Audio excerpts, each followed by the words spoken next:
Hello बच्चों, आप सभी लोगों का वीकेंड लर्न में स्वागत है। आज हम एमसीक्यू सीरीज में आज हम लोग 10वें वाले चैप्टर पर पहुंच गए हैं, जिसका नाम है वृत्त।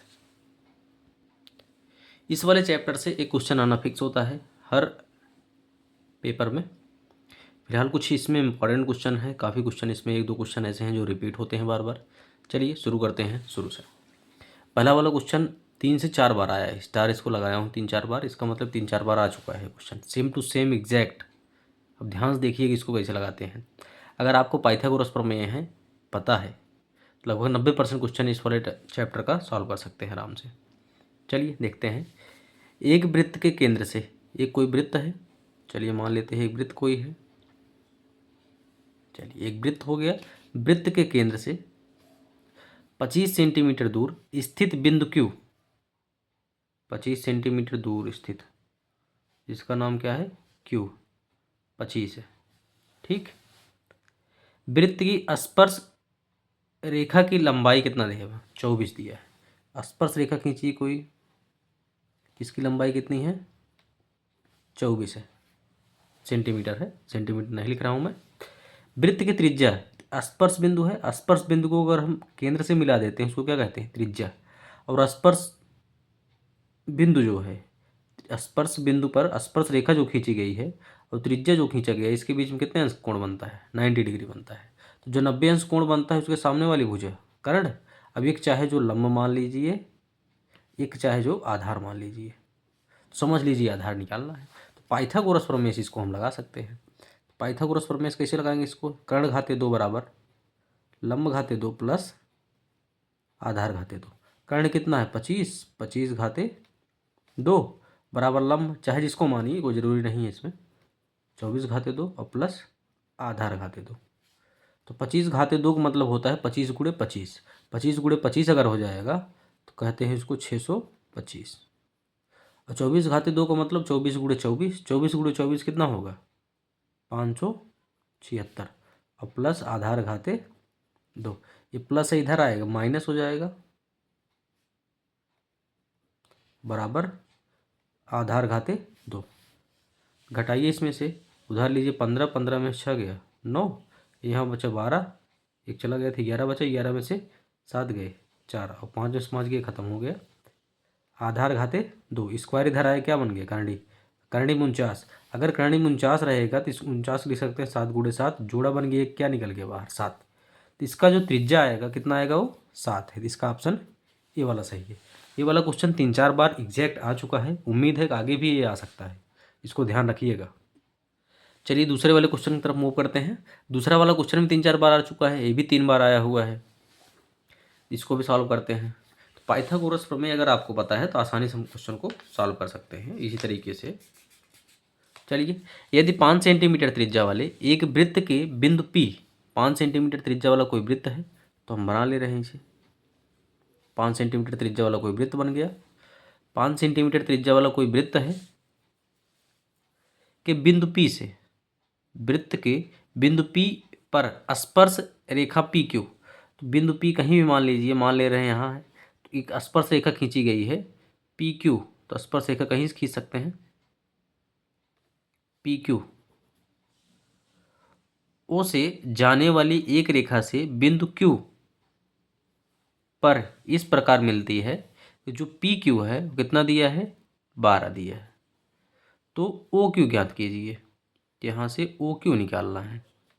ठीक। और त्रिज्या एक केंद्र है, इसको मिला दीजिए, कितना आ गया? 5। तो त्रिज्या है AOP, ये क्या है? 5 दिया है। और तो यहाँ कितने अंश कोण बनता है? 90 अंश कोण बनता है। अब की बार क्या निकालना है? कर्ण, कर्ण निकालना है। तो डायरेक्ट सॉल्व करिए। कर्ण अगर निकालना होता है तो हम क्या करते हैं? फार्मूले में जो फार्मूला है, तो लंब स्क्वायर और कर्ण आधार स्क्वायर दोनों को ऐड कर लीजिए, क्या हो जाएगा? कर्ण स्क्वायर। अगर हमें कर्ण स्क्वायर निकालना है तो कर्ण घाते 2 निकालना है, तो लंब घाते 2, चाहे जिसको लंब मानिए, और आधार घाते 2।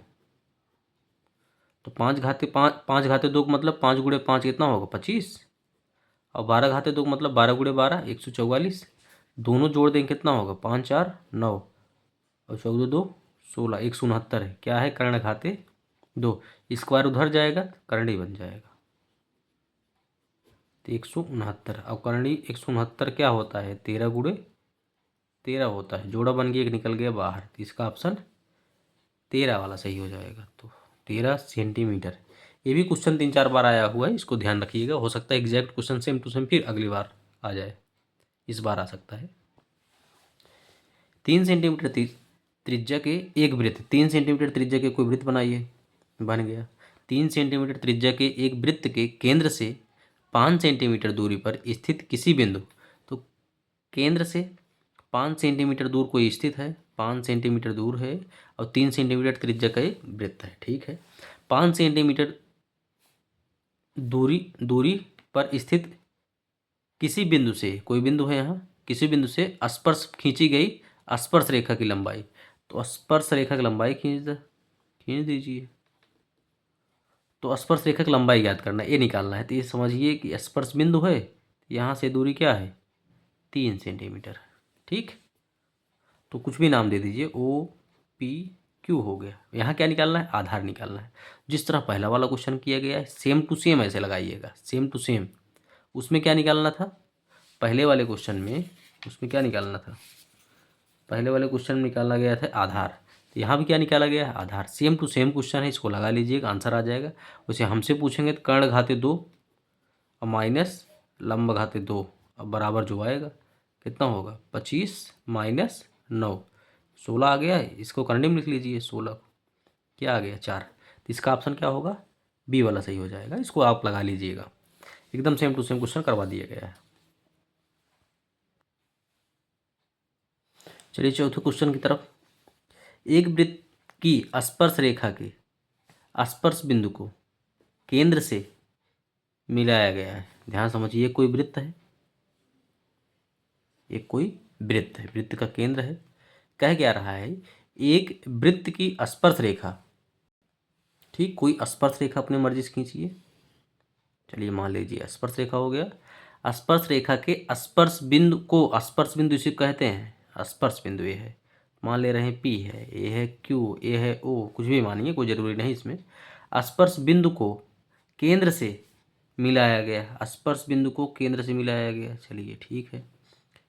इस प्रकार स्पर्श बिंदु पर स्पर्श रेखा, स्पर्श बिंदु पर स्पर्श रेखा का त्रिज्या के साथ, ये त्रिज्या के साथ, त्रिज्या के साथ बने कोण का मान बताइए। तो यहाँ कितने अंश का कोण बनता है, तो यहाँ कितने अंश कोण बनता है, यहाँ बनता है 90 डिग्री का एंगल। ऑप्शन ए वाला सही हो जाएगा। चलिए पाँचों वाला क्वेश्चन देखते हैं। पाँचों वाले क्वेश्चन क्या कह रहा है, 5 सेंटीमीटर त्रिज्या के एक वृत्त पर उसके केंद्र से 5 सेंटीमीटर त्रिज्या का कोई वृत्त, मान ले रहे हैं यही है, 5 सेंटीमीटर त्रिज्या कोई वृत्त है। त्रिज्या कितना हो गया, 5 सेंटीमीटर। 5 सेंटीमीटर त्रिज्या के एक वृत्त पर उसके केंद्र से 13 सेंटीमीटर दूरी पर, 13 सेंटीमीटर दूरी कह रहा है, 13 सेंटीमीटर दूरी हो गया, स्थित एक बिंदु से, एक बिंदु मान लीजिए स्थित है कोई, खींची गई स्पर्श रेखा की लंबाई ज्ञात कीजिए। इसका मतलब ये पूछ रहा है जो 90 अंश के यहाँ कोण बनता है, इसके सामने वाली भुजा कर्ण, ये क्या है, मान ले रहे हैं इसको लंब, ये क्या है, मान ले रहे हैं आधार, ठीक। तो same to same question second वाला करवाया गया है, इसी तरीके से लगभग कर लीजिएगा। अगर नहीं आ रहा है आपको तो क्या करना है, कर्ण वाले में से ये दोनों का वर्गों का योग कर घटा दीजिए। जैसे तो 13 घाते 2 में से घटा दीजिए 5 घाते 2, जो आएगा वही आधार घाते 2 हो जाएगा। ऐसे निकाल लीजिए, 169 माइनस 25 कितना होगा, 144, 144 करने में कर लीजिए, 12 आ जाएगा। इसका निकाल लीजिएगा यहाँ से, 12 गुणे 12 करते हैं, जोड़ा बन के बाहर निकल जाता है, तो 12 इसका ऑप्शन सही होगा। छठा वाला क्वेश्चन देखिए, 10 सेंटीमीटर त्रिज्या वाले एक वृत्त के, 10 सेंटीमीटर त्रिज्या वाला कोई वृत्त है, चलिए बनाते हैं। 10 सेंटीमीटर त्रिज्या वाला वृत्त, 10 सेंटीमीटर त्रिज्या वाला कोई वृत्त हो गया। वृत्त के बिंदु P पर स्पर्श रेखा पी क्यू है, ठीक। वृत्त के बिंदु P पर, वृत्त कौन बिंदु P है, स्पर्श रेखा पी क्यू है, तो कौन दिक्कत, स्पर्श रेखा खींच दिया जा रहा है। पी क्यू केंद्र ओ से, मान ले रहे हैं केंद्र ओ यहाँ है, ओ से जाने वाली एक रेखा से एक बिंदु Q पर इस प्रकार मिलती है कि OQ कितना हो जाता है? OQ हो जाता है 12। ठीक, अब 10 सेंटीमीटर त्रिज्या वाला वृत्त खींचा गया था, यहाँ हो गया 10। ठीक, PQ निकालना है, ए वाला निकालना है, कुछ नहीं, यहाँ 90 अंश कोण बनेगा। ए है कर्ण, 90 अंश के सामने वाली भुजा कर्ण, ये हो गया मान ले रहे हैं लंब, ए वाला आधार। जस्ट पिछला वाला क्वेश्चन है, एकदम सेम टू सेम। इस तरह क्वेश्चन सब करवा गए। अगर आपको पाइथागोरस प्रमेय पता है, लगभग 90 से 95% क्वेश्चन ऐसे सॉल्व कर सकते हैं इस चैप्टर का। तो ये वाला क्वेश्चन कर लीजिएगा, पुराने वाले क्वेश्चन की तरह है। नहीं कर पाएंगे तो कमेंट में मैसेज कर दीजिएगा, तो अगले वाले क्वेश्चन जब अगला वाला चैप्टर करवाया जाएगा उसमें सॉल्व करवा दिया जाएगा। चलिए इसमें देखिए, एक वृत्त के व्यास के सिरे पर, एक कोई वृत्त है, उसका पहले हमें क्या बनाना है? व्यास। चलिए देखते हैं, एक कोई है वृत्त, इसका बनाइए व्यास, चाहे ऐसे ऐसे बनाइए, चाहे ऐसे, चाहे जैसे बनाइए, ऐसी जीवा खींचिए जो केंद्र से होकर जाता हो। चलिए यहाँ खींच दिए, जीवा केंद्र से होकर जा रहा है, उसे क्या कहते हैं? व्यास। व्यास के सिरों पर, मतलब इस वाले और इस पे दोनों, चाहे M मान लीजिए, कोई ज़रूरी नहीं, कुछ भी मानिए, खींची गई समांतर स्पर्श रेखा, ध्यान देना, समांतर भी होनी चाहिए, स्पर्श रेखा भी होनी चाहिए। तो ऐसी रेखा खींचिए, ये समांतर भी रहे और स्पर्श रेखा का है। स्पर्श रेखा बहुत खींच सकते हैं, लेकिन समांतर होनी चाहिए। तो समांतर स्पर्श रेखाओं की संख्या जो समांतर भी हो और स्पर्श रेखा भी हो, तो मैक्सिमम 2 ही आप खींच सकते हैं, इससे ज़्यादा नहीं खींच पाएंगे। सिर्फ अगर स्पर्श रेखा कहता तो चाहे इतना खींच सकते हैं, लेकिन समांतर स्पर्श रेखा कहा है इसीलिए 2 ही खींच सकते हैं। इसका ऑप्शन सी वाला सही हो जाएगा। चलिए अगला क्वेश्चन, यदि एक बिंदु P से O केंद्र वाले किसी वृत्त पर PA, इसको चित्र पहले बना ही लेते हैं, एक कोई वृत्त है, तो कह रहा है यदि एक बिंदु P से, एक बिंदु कोई P है, P से O केंद्र वाले वृत्त, O केंद्र वाला कोई वृत्त है, वृत्त पर PA PB, PA मतलब PA और PB, इस तरह ये PA हो गया, PB क्या है? स्पर्श रेखाएं परस्पर 80 अंश कोण पर, यहाँ कितना है? 80 अंश के कोण पर झुकी हो, तो POA निकालना है, POA निकालना है। ध्यान से देखना है, यहाँ है, इसको इससे मिलाइए, इसको इससे मिलाइए, यहाँ कितने अंश कोण बनेगा? 90। यहाँ कितने बनेगा? 90। अब यहाँ से एक रेखा खींचेंगे तो जो 80 है ना, ये 40 बढ़ जाता है, ये 40 है, यहाँ भी 40 हो जाएगा, तो यहाँ कितना है? 90। अगर सिर्फ क्या पूछ रहे हैं इसमें? POA, P है, O है, A, सिर्फ इतना पूछ रहे हैं। अब ध्यान से देखिएगा, ये है त्रिभुज AOP, क्या है? त्रिभुज। त्रिभुज के तीनों कोणों का योगफल कितना होता है? 180 अंश। तीनों कोणों का योगफल कितना होगा? 180 अंश। तो इसमें 2 पता है, एक 90 और एक 40 पता है, तो 9 4 कितना होगा? 13। तो हमें चाहिए कितना? 180। तो 180 में से कितना बाकी है? 50 डिग्री बाकी है। तो इसका जो ऑप्शन यहाँ वाला सही होगा, इसका अंश 50 डिग्री हो जाएगा। आज का अंतिम क्वेश्चन देखिए, किसी वृत्त पर एक बाह्य बिंदु से, किसी वृत्त पर मतलब कोई वृत्त है, बाह्य बिंदु से, कोई बाह्य बिंदु ले, बाह्य बिंदु से खींची जाने वाली स्पर्श रेखा, चलिए स्पर्श रेखा खींच दे रहे हैं, खींची जाने वाली स्पर्श रेखाओं की अधिकतम संख्या होगी। कोई बाह्य बिंदु है तो वहाँ से कितनी स्पर्श रेखाएं खींच सकते हैं? तो ये से खींच सकते हैं, और कोई खींच सकते? खींच ही नहीं सकते, सिर्फ 2 ही खींच सकते हैं। ठीक, किसी बाह्य बिंदु से कितनी स्पर्श रेखाएं खींच सकते हैं? 2, इससे ज़्यादा नहीं खींच सकते। तो ये वाला चैप्टर ख़त्म हो गया है MCQ की सीरीज़ में हमारा। हम अगले चैप्टर में मिलेंगे अगले वीडियो में। धन्यवाद।